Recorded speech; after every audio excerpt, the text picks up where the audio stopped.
Otep à tous, bien-aimés frères et sœurs. L'OTAN décide maintenant d'offrir à l'Ukraine des missiles antipersonnels. Avant, ils avaient choisi de donner des bombes à sous-munitions à l'Ukraine. Les Américains ont pris, ne pouvant plus avoir assez d'obus, ils ont pris les bombes à sous-munitions, ils ont donné à l'Ukraine.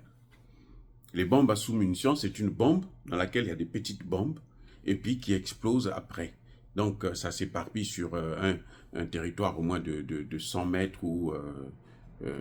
voilà quoi. Et qu'est-ce qui se passe? Quand ils ont fait ça, la Russie qui dit, mais ah bon? Oh, mais moi aussi j'en ai. La Russie a commencé à utiliser ça aussi. Et quand la Russie a commencé à utiliser ça, ça devenait maintenant très grave. Et ils ne savaient plus quoi faire. Depuis, l'OTAN a arrêté de fournir des bombes à sous-munitions à l'Ukraine. Et maintenant, ils décident d'envoyer des missiles antipersonnels. Et les bombes anti-munitions et les missiles antipersonnels, c'est interdit par le droit international de la guerre. Mais les Américains et les Européens décident quand même de violer ce droit-là. Comme le droit, c'est eux qui l'ont préparé, qui l'ont rédigé, qui l'imposent au reste de la communauté internationale. Donc, ils se mettent toujours au-dessus de ce même droit. Mais cette fois-ci, la Russie ne s'est pas laissée faire. La Russie n'a pas attendu qu'ils puissent donner à l'Ukraine ces bombes à sous-munitions. Vous voyez? Parce que quand ils ont décidé qu'ils devraient donner, chaque fois qu'ils décident de donner quelque chose, ils finissent par donner. Et puis la Russie attend qu'on les utilise et puis elle riposte, comme ils ont fait tout récemment avec l'autorisation illégitime des États-Unis de frapper en profondeur avec les attaques MS. Et puis les Storm Shadow, maintenant aussi les Scars. La Russie, cette fois, s'est dit, moi, je ne veux plus attendre qu'eux, ils commencent et puis riposter.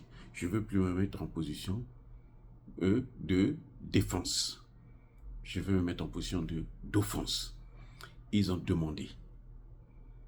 Après, à partir du moment où ils ont pris la décision, la Russie s'est dit, ah bon, puisque c'est comme ça que vous voulez maintenant faire, moi, j'en ai aussi.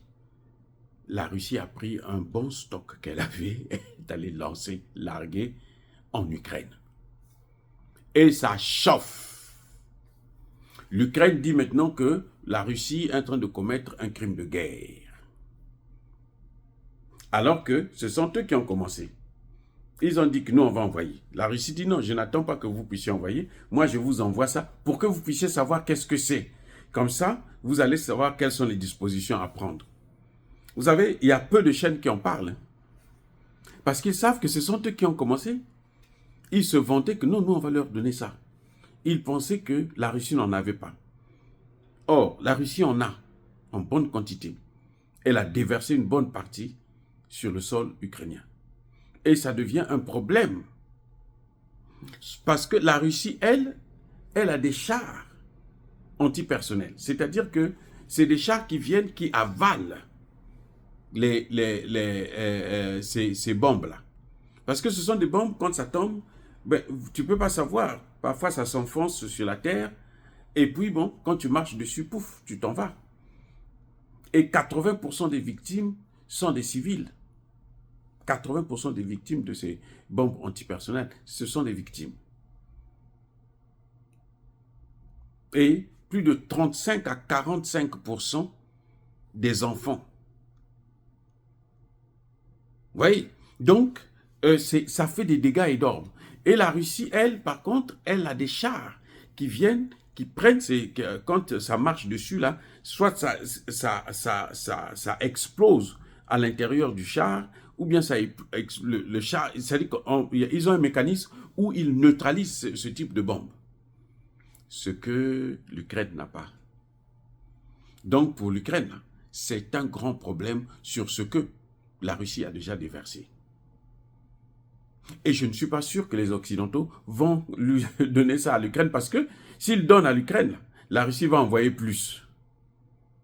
Donc, la meilleure des choses pour les Occidentaux, à mon avis, hein, c'est juste un avis parce que, bon, la meilleure des choses, c'est de commencer maintenant à négocier, à s'asseoir sur la même table afin de pouvoir régler ce problème-là pacifiquement. Plus Zelensky va continuer à faire le tour du monde pour chercher des hommes et des armes, et pour nuire, plus il va nuire au Mali, eh bien, il sera maudit. Nous le maudissons, nous maudissons l'Ukraine qui attaque le Mali. On maudit cette Ukraine-là. Eh oui.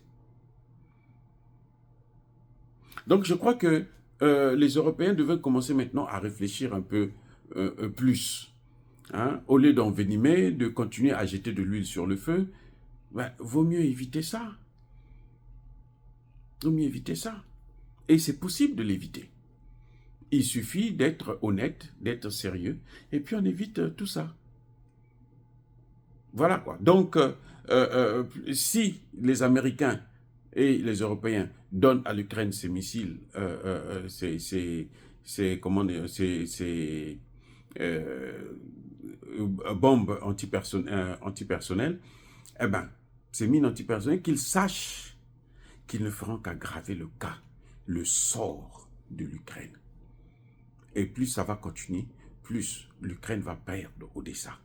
Et si l'Ukraine perd Odessa, l'Ukraine perd l'accès, ce sera un pays enclavé. Dire cela, c'est inciter à la haine ou à la violence. Non, Yaba colère V, Yamalem. Encore une fois de plus, soyez bénis, abondamment bénis par le Dieu des Kémites et par nos ancêtres évangélisés. Mais que tous ceux qui persécutent le continent africain, le pillent et le déstabilisent, qu'ils soient noirs, blancs, chinois, arabes, juifs, indiens ou qui qu'ils soient punis, maudits, foudroyés, neutralisés, écrasés, effacés par le Dieu des Kémites et par nos ancêtres évangélisés. Vive l'Afrique éternelle, j'ai dit et j'assume.